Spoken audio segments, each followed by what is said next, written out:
and tragically changed, a connection between two people as basic as each having been raised under the light of the same star, even if one called it the sun and the other le soleil, was newly binding. It had made Gabby's leaving painful in a way Sarah hadn't expected. They were always going to part ways. That was understood from the beginning. Once they made it to New York, to the kingdom, they each had their own paths to follow. Gabby into the kingdom proper, and Sarah to Ohio. To home, if it was still there. If truth be told, a part of Sarah had looked forward to the split. She hadn't wanted a travel companion in the first place, and Gabby had been more liability than asset. She was weak, dangerously attractive to men, and she'd cut into Sarah's dwindling food supplies. When they'd finally separated, Sarah thought her load would lighten. She'd be free once again to move at her own pace, make her own decisions about when to rest, when to eat, and where to sleep. She wouldn't have had to hide the truth. But if anything, the load had only gotten heavier. Gabby, by her absence, and in the sting of her parting words, had somehow joined the others, the ghost that stalked Sarah's dreams. The bot returned, and Sarah skimmed quickly through the projection. The road appeared empty, safe enough at the moment. She left the shrubs and grasses of the neglected park and started down the pavement. The weight of the duster holstered in her coat shifted against her hip in time with her steps.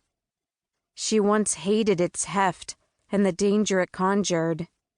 Now, in the way a favorite watch is missed when it isn't worn, the heavy alien gun had become part of her stride. Part of her. Somewhere along the way, certainly in Gabby's eyes, and maybe even her own, she'd become something dangerous, something to fear. 600 miles left between her and Ohio. 5,000 more after that, and she'd be back on ship with Trin. Unless, by then, there was simply too much to forgive.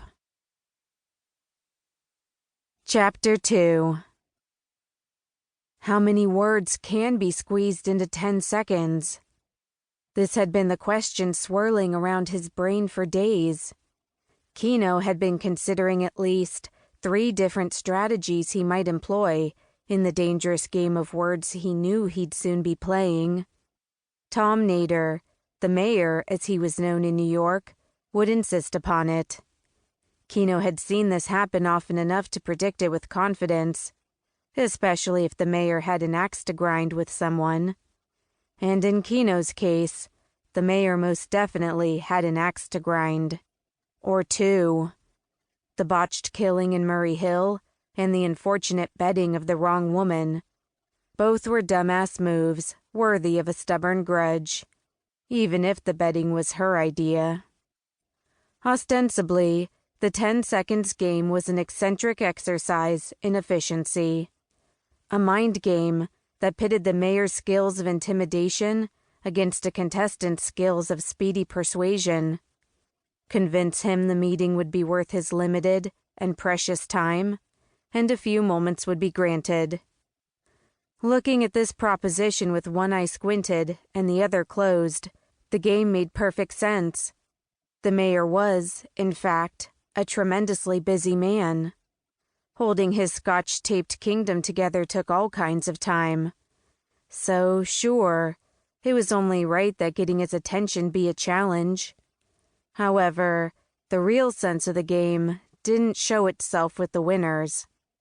It was the losers who illuminated the game's true purpose, because, in their defeat, they shone a blood-red spotlight on the perverse proclivity that had established the mayor's iron grip on power in the first place.